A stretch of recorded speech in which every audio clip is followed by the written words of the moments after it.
I guess you all watched the boxing match, or you heard news about the Terence Crawford and Errol Spence Jr. fight.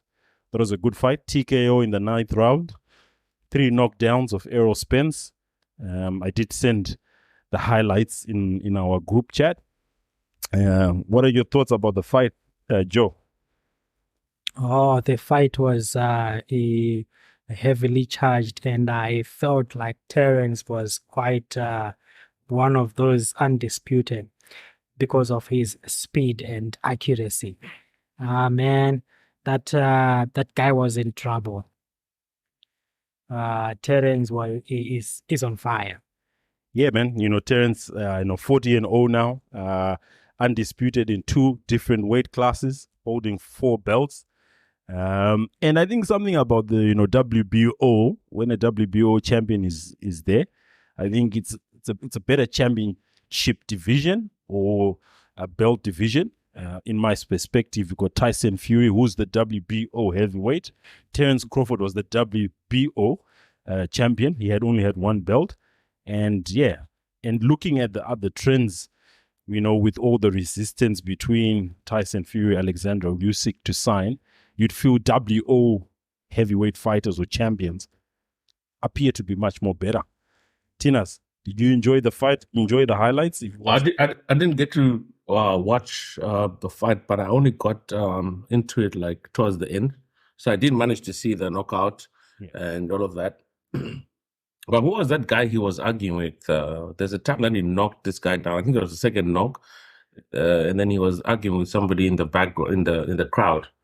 Oh, yeah, I think he was talking to another boxer. I think there were some people underrating him. Some media personalities were underrating Terence Crawford. But, man, he's one hell of a boxer, man. For his size, man, the punch he packs, man. Errol Spence was like a beetroot. His face was like a beetroot by the end of second round, man. He kept coming back, man. No, well, you gotta because you want to win. You gotta, man. Like, look, it was for all the marbles in boxing, in their weight class division to be called undisputed champion. So he was fighting. Like, you have to give Errol Spence, benefit of the doubt. He's a fighter. He stood up 3 times, but the ref had to stop it. I thought the ref should have stopped it in the 7th round, but I think the ref didn't want to be the highlight of the topic of discussion. He just wanted to make sure the guy's Errol Spence is totally obliterated before he raised the hands and said, no, we can't continue with this fight. What is the purse worth in this match? Do you guys know?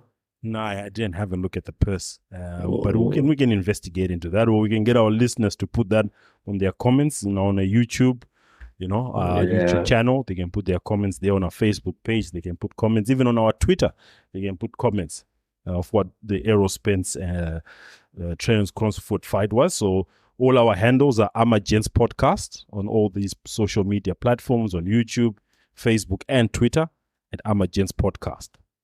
And I also found it interesting before we go that he came in with Eminem on that song "Lose Yourself." Yeah, I think that was a very good intro into the match, and I remember thinking to myself, if you lose, that's gonna be something. Yeah, but you said I said I've only got 1 shot. I've only got 1 shot. He took that 1 shot, man. He was the smaller man. Yes. Errol Spence was the bigger fighter, but you couldn't see that, man, with the way Errol Spence was being pounded. And again, it was Southpaw versus Southpaw. And the defense. I mean, it was an ambush. One of my mates was texting me whilst we were watching the fight. He lives in the state. He was like, "This is an ambush. He's an avid boxing. He loves boxing more than I do." And I told him, I texted him, I said, Crawford is going to win, right? And beyond doubt. And it was a good win, man. It was a good win. Anything else in the world of sports? Well, let's not talk football. If you guys dare talk football, Man U has been losing 3 straight preseason losses. So let's not talk football right now. I think the only thing worth talking about football right now is Saudi Arabia, brother.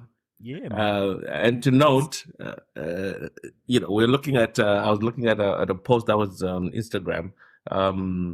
two of last year's Ballon d'Or finalists. Obviously, Benzema took that, and Sadio Mane came in second. They're all now both playing in Saudi Arabia. Yeah. What do you think about that? Yeah, Saudi Arabia is coming up, and I was reading this article from a Liverpool supporter, talking about wearing the Liverpool kit and being proud. But very soon, people are going to be wearing his Saudi Arabia pro team kit and be proud. And on our match fixtures, on our TVs and everything, we'll have Saudi Arabia Pro League as one of our, I think TV you shows. remember what I said in the production meeting, that you never know. Maybe the next 6 months we might have a couple of shows out in Saudi when the Pro League is going, and we can talk about how Saudi League, how the Saudi environment is. It might be a trip worth making to go to the Saudi and experience the Saudi League and see how it's going. But yeah, as you were saying, Benzema, Sadio Mane, number 1 and 2, last year's Ballon d'Or, they've moved to Saudi Arabia. Not only them, some will say, oh, they're past their prime now, but you've got younger players like a Ruben Neves, who's now entering his prime in the midfield of Portugal. And he's also a start of the Portugal national team. You've got Riyad Mahrez, who was offered a new contract by Man City. He turned that down. He's gone to Saudi Arabia. So look, as we said in episode 1, kudos to the Saudi League. Let them do what they're doing. We encourage, different leagues to spread out. Not everyone should focus on the European leagues, but also have these other leagues which can give opportunities to other players from, the third world countries, from Africa, from South America. They can go to the Saudi League. They can earn good money, not only focusing on the European market. Yeah, definitely. A lot of these guys are playing. Who went to Saudi Arabia they're playing mainstream football. A lot of them came from obviously the Premiership. It's quite interesting. And one of the guys is what is the issue with Henderson? What is going on there? He ruffled a few feathers, eh? Don't get me started. Look at the Liverpool man. He's about to mute himself again. So Jordan Henderson, of course, everyone has got, their ideologies, whatever they want to support, the causes they want to support. Yeah. He used to wear, the rainbow armband. Again, everyone is allowed to do what they want. We are not agnostic in anything in all our discussions here. But as he's moving to Saudi Arabia, we know it's an Islam country. It's against the law there. And they had to gray out one of his pictures with the rainbow flag armband. Oh, okay. So that's quite interesting. So as I said, if you are part of that cause, is money that important to you that you would forsake a cause which you stood out? And he was one of the leading spokesmen for the rainbow flag, the LGBT community. But is money that important that you have to sacrifice all that, what you've been advocating, what you've been, to some, they might say you've been shoving down our throats. We want to watch football. We don't want to see any flags. We don't want to see any agendas in our football pitch. We just want to see you playing football and going home. But now you go and take millions of dollars and go to a country which totally bans it. What's your take on that? Double standards. Say that again. Double what? Standards. That's double standards at the highest level. Well, I guess when the money's there, but when you're looking at the money, because I think the article I was reading was he stands to win to earn something close to £700,000 a week. So that's quite substantial. But if your cause is more important and you believe that a certain particular group of people, individuals are oppressed, and you go to a place where it's not allowed, there's no freedom to express that way. Brother, when it comes to the money... So that's the hypocrisy. So rather than these footballers shoving it down our throats, when we just want to watch football, let them do it in their own pastime. If you want to wear that down Oxford Street in London, go and wear that. Don't wear it on the football pitch. Keep it separate if you want to keep it separate. If that's what you're saying. There is a lot of pressure. So sometimes people, they do it just as a virtue signaling, but deep down they don't really subscribe to that, but because they don't want the backlash that comes with it. For failing to support. Yes, the cause. But if push comes to shove, like for example, when money speaks, this is big money, boys.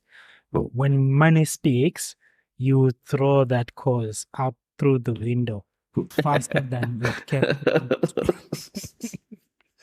It's all about 700,000 pounds a week. My That's a lot gosh. of money, man. Yeah. So Yeah, I would look, denounce anything there. yeah. So that's why I'm saying that if you are part of a cause, it's either you say, I don't want to take the money for where a particular group, particular individuals, particular whatever are being oppressed. I won't take that money because I believe in this cause. So you don't really believe in the cause. You were just scared to be cancelled. You were scared to be deplatformed. You were scared to be ridiculed. That's the true nature of it. You don't really be subscribed to it. You don't really care about what's happening. Gentlemen, we're talking about money. This guy is going to be, I'm reading an article, this guy is going to be the highest paid British player in the world. Yeah. That. No one is disputing it. Remember last week, I said, I'm happy that the Saudi League is doing it. But what I'm just saying is that Jordan Henderson, he was one of the people at the forefront of the particular cause we're talking about, which is not allowed in Saudi Arabia, right? Yeah. But now he's taken money from the Saudis, right? We can say it's a business decision. He's setting himself up for life. Yeah. Good on him. He's worked hard for it. All the 9 months where you have to train hard, maybe don't spend time with your family every night. Good on him. All the best to him. But to me, in my own personal opinion, it's a bit hypocritical where you push the cause, you were one of the main leaders, and you allowed, when you were being unveiled, that particular armband, which you were wearing with so much pride, as they say it's pride, it was grayed out, and you still accepted the money. Yeah, brother. It's called jumping ship, man. It's called jumping ship. So yeah. So it just goes to show that he was on the bandwagon just for whatever reasons we don't know. But as soon as there are the interest elsewhere, of course he jumped ship and realigned what he thought was the best position for his life. And I don't blame him. Because at the end of the day, you gotta get paid, brother. You gotta get paid. You gotta do what's best for you and your family. You as yourself as an individual and your family. And as I said, all we are talking about is if you say you support a particular cause, even if the money is that extensive, stick to your cause. But if you don't, just say, no, I'm not going to wear this armband. I support them, let them live their life. But I'm not going to wear that armband. I'll wear normal Campton's armband. He could have done that.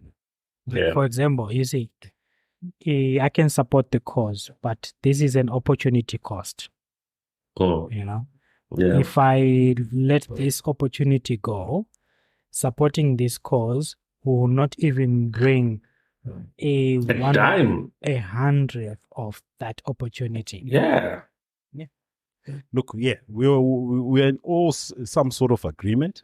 I don't particularly agree with you guys because you're saying that money will trump everything. So your cause, if you've got a cause, if money comes and it's opposite your cause, basically what you're saying, Tina's and Joe, you will take the offer. If it crossed the threshold of the money that can make me cross a over or jump ship, yes, I will. Okay. Look, the question is he a part of this or is he not?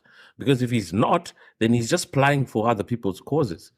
And the honest truth is, if it's not your true cause, like you're just supporting, then you're bound to jump ship and say, listen, guys, I was supporting you, but where I am now, I need to focus on me.